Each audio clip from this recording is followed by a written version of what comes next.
భక్తి దేవరాయ వీక్షకులకి నమస్కారం. ఈరోజు శని గోచార ఫలితాలు, ముఖ్యంగా ఏ ఏ రాశుల మీద ప్రభావం ఉన్నది, అలాగే దేశ గోచారంలో కూడా శని యొక్క ప్రభావం ఎలా ఉంది అనేటువంటి వాటిని మనం చర్చించే ప్రయత్నం చేద్దాం. సాధారణంగా శని గ్రహము మందగ్రహమని మనం అంటూ ఉంటాం. మీకు కూడా తెలుసు అది. అయితే ఇక్కడ మాంద్యము అంటే మందగించడము అని అర్థం. అంటే ఇంకొక విధంగా మనం కాలపురుషాంగాల్లో చూసుకున్నట్టయితే,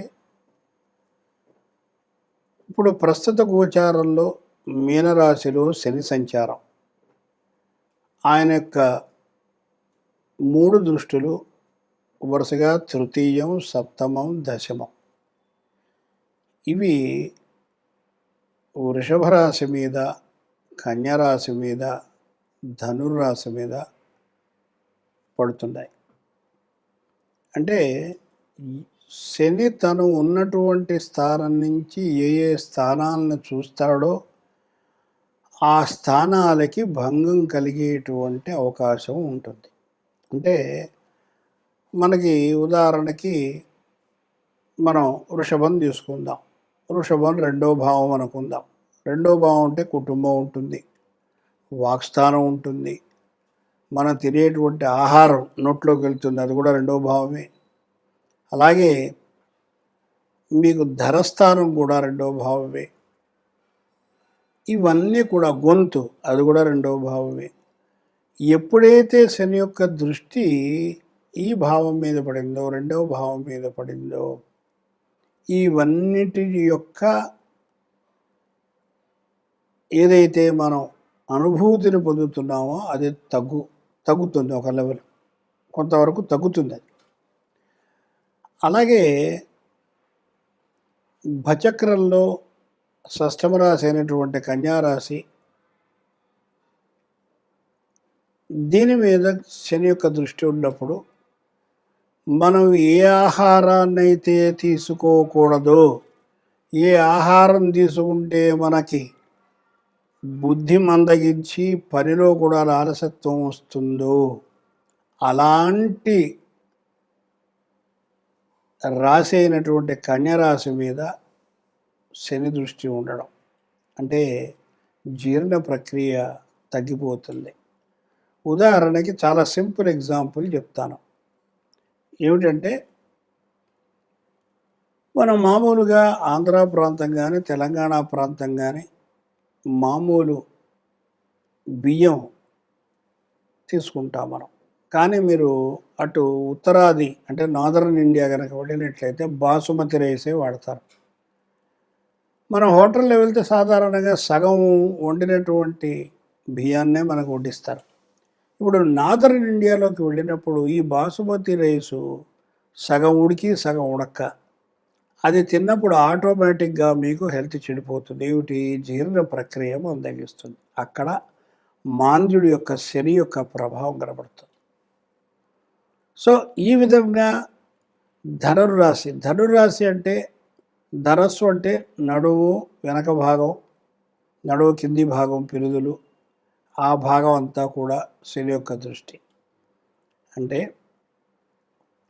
ఎవరికైతే షష్టమ భావానికి శని యొక్క సంబంధం ఉందో వీటికి సంబంధించినటువంటి రుగ్మతలు వస్తాయి అని చెప్పి మన శాస్త్రం చెప్తోంది. ఇప్పుడు ఇందాక మనం మాట్లాడుకున్నాం ఏలినాటి శని, దాని గోచారము, దాని ఫలితాలు అనేటువంటిది. ప్రప్రథమంగా ఈ ఏలినాటి శని యొక్క ప్రభావంలో ఉన్నటువంటి రాశులు కుంభం, మీనం, మేషం. మొన్నే మధ్యనే శని కుంభాన్ని వదిలి మీనంలోకి వెళ్ళాడు. కుంభంలో ఉన్నంతసేపు కుంభరాశి వాళ్ళకి విపరీతమైనటువంటి ఆరోగ్య సమస్యలు నడుముకి సంబంధించినటువంటి సమస్యలు, యూటరస్ కానీ లేకపోతే లేడీస్కి సంబంధించినటువంటి సమస్యలతో అనేక మంది బాధపడుతూ నాకు ఫోన్ చేసి దానికి పరిష్కార మార్గం అడగడం జరిగింది. అయితే ఇప్పుడు ప్రస్తుతం కుంభరాశిలోంచి మీనరాశిలోకి వచ్చి స్వనక్షత్రం మీదనే ఉన్నాడంటే ఉత్తరాభాద్రలోనే అతని యొక్క గోచారం జరుగుతూ ఉంది. కొద్ది కాలంలో ఆయనకి వక్రగతి వస్తుంది. ఈ వక్రగతి వచ్చినప్పుడు ఈ యొక్క పీడ విపరీతంగా ఉంటుంది. ఇది మీరు గుర్తుపెట్టుకోవాలి. అంటే మనం శని యొక్క పూజలు చేయొద్దని కానీ లేదా గోపురాలకి గుళ్ళకి వెళ్ళొద్దని కానీ నేను చెప్పను. కానీ ఆరోగ్యం తస్మాత్ జాగ్రత్త. అంటే ఏదైతే ఆహారం తీసుకుంటే మీకు ఇబ్బంది కలుగుతుందో ఆ ఆహారాన్ని మాత్రం మీరు తగ్గించాలి అనేటువంటిది సూచన తప్పనిసరి. అయితే మరి ఇక్కడ ఒక ప్రశ్న వస్తుంది. నా బోటి వాడు ఎవడో పెద్ద ఆయన అంటాడు, ఏమండి మరి మాకు బుర్ర పని చేయదండి అని చెప్తారు కదా, ఎల్లాడి సరి వచ్చినప్పుడు అన్ని తప్పులు చేసేటువంటి అవకాశాలు ఉంటాయి కదా, మన యూట్యూబ్ ఛానల్లో చాలామంది చెప్తున్నారు, మరి దీనికి ఏంటి అన్నప్పుడు ప్రతి సోమవారము శివాలయంలో మారేడు చెట్టు చుట్టూతా 5 ప్రదక్షిణాలు ఓం నమ శివాయ, ఓం నమ శివాయ, ఓం నమ శివాయ. అలాగే శనివారం నాడు రావి చెట్టు చుట్టూతా ఆంజనేయ స్వామి గుడిలో జై వీరాంజనేయ వీరాంజనేయ అనుకుంటూ ప్రదక్షిణాలు 5 చేసినట్టయితే ఫస్ట్ ఒక మండలం రోజుల తర్వాత అంటే మనస్సు మీకు కొంచెం కంట్రోల్లోకి, మండలం అంటే 40 రోజులు. కొంతమందికి రాదండి. అంటే వాళ్ళకి శని పీరియడ్ జరుగుతూ ఉంటే, అంటే దశ కానీ దశ కంటే కూడా భుక్తి అంతరం జరుగుతూ ఉన్నట్టయితే వాళ్ళకి బాగా ఎఫెక్ట్ ఉంటుంది. కాబట్టి వాళ్ళు కంపల్సరిగా భుక్తి ఉన్నన్ని 2.5 సంవత్సరాలు 3.5 సంవత్సరాలు కంపల్సరిగా వాళ్ళు ఈ ప్రదర్శనలు చేయాలి. చేస్తే తప్పనిసరిగా మీకు రిలీఫ్ అనేటువంటిది కనబడుతుంది. ఇది స్వానుభవం. ఏదో పుస్తకాల్లో చదువు గ్రంథాల్లో కాపీ కొట్టు చెప్పేది కాదు. ఇది 50 సంవత్సరాల అనుభవం మీ ముందరకు తీసుకొస్తున్నాను. ఇంకోటి, ఎప్పుడైతే మీకు ఏలినాడు శని యొక్క పీరియడ్ మొదలవుతుందో మీరు ఖర్చు పెట్టేటువంటి ప్రతి పైసా కూడా మీ సతీమణి యొక్క అండర్లోనే, అంటే ఆమె యొక్క కనుసైగలతోటే మీరు వెళ్ళడం మంచిది అని నా యొక్క అభిప్రాయం కూడా. లేకపోతే మీరు పల్టీ కొడతారు, ఉన్న డబ్బులన్నీ ఖాళీ. ఇది తథ్యం. కాబట్టి ఇది మీరు గుర్తుంచుకోవాలి. అలాగే ఆడవాళ్ళకి జరుగుతుంది అనుకోండి, అప్పుడు భర్త చెప్పినటువంటి విధంగా వెళ్ళి వినాలి. అప్పుడు ఇద్దరికీ జరుగుతుంది అనుకుందాం, అప్పుడు పెద్దవాళ్ళ యొక్క సలహా తీసుకొని, ఎవరో సీనియర్ మోస్ట్ ఆచార్యులు, నా ఓటు వాడు, నన్నే కాదు ఎవరైనా కాదు, వాళ్ళ యొక్క అభిప్రాయం తీసుకుని సలహా తీసుకుని అప్పుడు మీరు ముందరికెళ్తే దీంట్లోంచి బయటపడి చక్కటి జీవనాన్ని మీరు సాగించవచ్చు.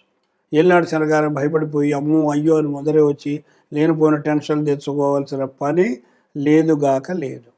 అయితే సీనియర్ సిటిజన్స్కి విషయానికి వచ్చేసరికి ఏలినాడు శని పీరియడ్లో ఒక్కటి మాత్రం గుర్తుపెట్టుకోండి, ఎలాగైనా ఏదో ఒక రోజు మనం ఈ లోకాన్ని వదిలి వెళ్ళిపోక తప్పదు. కానీ ఈ శని ఏం చేస్తాడంటే వైరాగ్యాన్ని కలుగజేస్తాడు. ఇక భార్య పిల్లలు లేదు, అంతా మిథ్య, ఇది ఉట్టి నాటకం, వీళ్ళందరూ మనతో ఆడుకుంటున్నారు అనేటువంటి జ్ఞానాన్ని మాత్రం తప్పనిసరిగా శని ఎవరికైతే దశ జరుగుతుందో ఆ పీరియడ్లో ఎక్కడో అక్కడ మీకు తప్పనిసరిగా ఈ యొక్క అనుభవం అనేటువంటిది మీకు వస్తుంది. ఇంకా ఈ ఏలినాడు శని పీరియడ్లో మీకు తెలియకుండా కూడా అనేకమైనటువంటి ఇనిమికల్ యాక్టివిటీస్, అంటే గుప్త శత్రువులు మీతోటే ఉంటారు. మీరు కాఫీ తాగిస్తే తాగుతారు, టిఫిన్లు తింటారు, మీతో పాటు భోజనం చేస్తారు, ఇంటికి వస్తారు, ఇంట్లో కూర్చుంటారు, అన్నీ మీతో అవసరమైతే డబ్బు కూడా తీసుకుంటారు అప్పుగా. ఇవన్నీ చేసినప్పటికీ కూడా వీళ్ళు మిమ్మల్ని మర్చిపోతారు. ఇట్లాంటి వాళ్ళతో తస్మాత్ జాగ్రత్త. మీరు ఎట్టి పరిస్థితుల్లో మీరు ఒక్క పైసా ఎవ్వరికి ఇవ్వవద్దు, అలాగే ఇంకోరి దగ్గర తీసుకోవద్దు. ఎందుకని అంటే దాదాపుగా రాశి యొక్క 12వ భావం నుంచి 2వ భావం వరకు రావడానికి 7.5 సంవత్సరాలు కాలం పడుతుంది. కాబట్టి 7.5 సంవత్సరాలు మీరు ఇబ్బంది పాలవుతారు. దానికంటే తీసుకోకుండా ఉంటే ఒక 2-3 రోజులు కష్టపడతాం, ఒక 2 రోజులు కష్టపడతాం, కానీ ప్రశాంతత, మనసుకు ప్రశాంతత దొరుకుతుంది, చక్కటి నిద్ర పడుతుంది, హాయిగా ఉంటారు. పిల్లలు, మీ భార్యాభర్తలు అందరూ చక్కగా సానుకూలంగా జీవితాన్ని సాగిస్తారు. ఇది ఈ ముఖ్యంగా ఏలినాటి శని యొక్క ప్రభావం అనేటువంటిది మీకు క్లుప్తంగా చెప్పడం జరిగింది. అలాగే పరిహార కార్యక్రమంలో ఇందాక చెప్పిన దాని తర్వాత మనకి వీలైనంత వరకు ప్రతి సోమవారం ఇంట్లో లేదా గుడిలో వీలును బట్టి మహాన్యాస రుద్రాభిషేకం చేయించుకోవడం ఒక ఎత్తు. అలాగే ప్రతి మాస శివరాత్రికి ఇంట్లో కానీ గుళ్ళో కానీ శివ అర్చన అంటే లేదా అభిషేకం చేయించుకోవడం కూడా చాలా ఉత్తమమైనటువంటి పరిహారంగా మనం చెప్పవచ్చు. అలాగే ఆంజనేయ స్వామికి వడమాల వేయడము శనివారం పూట, లేదు తమలపాకు తోమాల సేవ చేయడము, ఇలాగే ఇంకేదైనా ఆయనకి చాలా రకాలైనటువంటి పూజలు ఉన్నాయి, అవి చేసినా కూడా ఉపశమనం తప్పనిసరిగా జరుగుతుంది.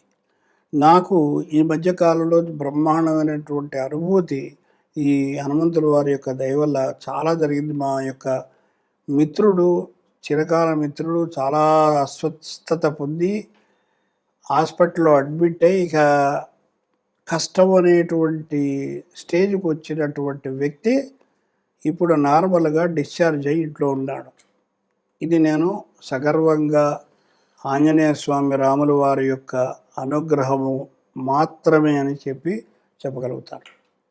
రెండోది, ఇక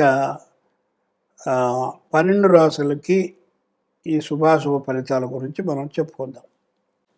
తర్వాత కన్యరాశి ఇందాక మనం చర్చించుకున్నాం. కన్యరాశికి కరెక్ట్గా శని సప్తమ దృష్టితో చూడడం, ఆరోగ్యానికి సంబంధించినటువంటి ఇబ్బందులు ఏర్పడతాయి. కాకపోతే ఇక్కడ వీళ్ళకి ఈ సంవత్సరం మిశ్రమమైనటువంటి ఫలితాలు ఉంటాయి. అలాగే ఏ కారణం లేదు కానీ మీరు మాటలు పడాల్సి వస్తుంది. అలాగే ఆదాయానికి కొంత మధ్యలో గండిపడే అవకాశం ఉంటుంది, అంటే ఇబ్బంది కలిగే అవకాశం ఉంటుంది. అంటే రావలసినటువంటి బాకీలు రాకపోవడం, అలాగే కారణం లేకుండా పడడం, బంధువర్గాల్లో మనస్పర్ధ, అశాంతి, సో గుప్త శత్రువుల యొక్క బాధ, అంటే ఉపకారం చేసిన వాడే మీకు అపకారం చేస్తాడు. కాబట్టి వీళ్ళందరికీ కూడా మీ ఒకటే మంత్రం, జననీం కనకవృష్టిం దక్షిణాం తీర్పయామి, లేదా సుమంతో సుమంతో శ్రీ కార్తవీరార్జునాయ నమః. ఇది మీరు చదువుకున్నట్టయితే కొన్ని రోజుల తర్వాత ఔషధ సేవలు కూడా, అంటే ఆరోగ్యం చెప్పారు కదా, ఆరోగ్యం భాస్కరాదిత్యేత్, అందుకని ప్రతిరోజు మీరు సూర్యుడికి ఆరాధన చేయండి. ఏంటది? ఆదిత్య హృదయం, సూర్యుడికి ఎదురకుండా బయట నిలబడి ఆదిత్య హృదయం 5 నిమిషాలు చదువుకోండి. అది మీకు హెల్త్ డిజార్డర్స్ని రానియదు. అలాగే గమ్మత్ ఏమిటంటే మిశ్రమ ఫలితాన్ని చెప్పి ఉద్యోగం లేని బాధపడుతున్నారే లేకుండా వాళ్ళకు ఉద్యోగాలు వస్తాయి ఈ సంవత్సరం. అలాగే ఉన్నతాధికారుల యొక్క మన్ననలు, సహకారాలు కూడా పొందుతారు వీళ్ళు. సో రాజకీయ నాయకులకి మంచి టైం అని చెప్పచ్చు. మీరు కనుక ప్రయత్నం చేస్తే ఏదో ఒక పోస్ట్ వస్తుంది. కాబట్టి ఈ రాశి వాళ్ళకి పరిహారంగా చెప్పుకున్నట్టయితే మంగళ గురువార నియమాలు, శివాలయంలో ప్రదక్షిణలు, అలాగే శనికి జప తప హోమాదులు, ఇవి చెప్పవలసినటువంటి పరిహార క్రియలు. శుభం భూయాత్.